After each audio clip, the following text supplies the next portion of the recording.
Hola, en este vídeo veremos el uso de la función subtotales en listas de datos sobre las que aplicaremos filtros. Esta función permite hacer operaciones, sumas, promedios, máximos sobre rangos de datos con la particularidad que los datos de las filas ocultas no los tiene en cuenta, lo que la hace ideal a la hora de operar, totalizar columnas cuando se aplican filtros a una lista. Sumará, hará el promedio, etcétera, etcétera, de los datos que se muestran en lugar de hacerlo sobre toda la columna. Vamos a ver un par de ejemplos sobre esta lista. En J1 tenemos la función suma sobre el rango de la columna importe, para luego ver la diferencia con el resultado que arroja la función subtotales con la operación de sumar. En K1 tenemos la función subtotales. Ponemos asistente.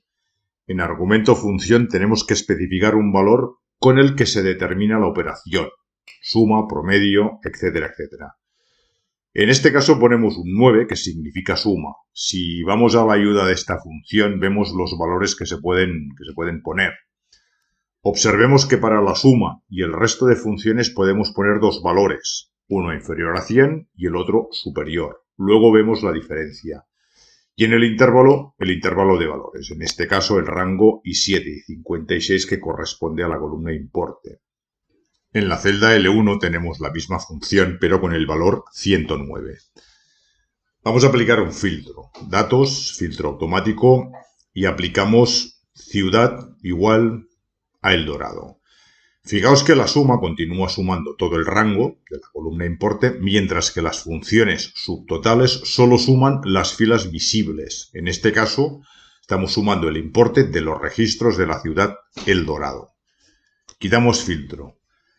Ahora vamos a ocultar de forma manual estos registros. Seleccionamos y ocultar. Observar que el subtotal con el número de función inferior a 100 suma todo el rango, mientras que el que tiene el valor 109 solo suma las filas visibles. Y esta es la diferencia entre los números de función. Superior a 100 aplica tanto a filtros como a filas ocultas a mano, mientras que el inferior a 100 aplica solo a filtros. Vamos a ver ahora estos ejemplos que tenemos en la otra hoja. Son los mismos pero con notación base de datos. A la lista se le ha asignado el nombre tabla. Acordaos de indicar que la lista tiene encabezados. Y simplemente hemos cambiado notación rango por notación intervalo de base de datos. Y queda de esta forma. Aquí en la celda J1, suma, tabla. Entre corchetes importe, nombre de la columna. En K1 lo mismo, en lugar del rango I7 y 56, tabla importe. Como siempre, la que os guste más.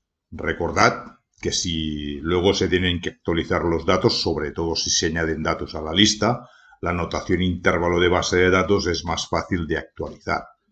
Fin de vídeo, salud y hasta la próxima.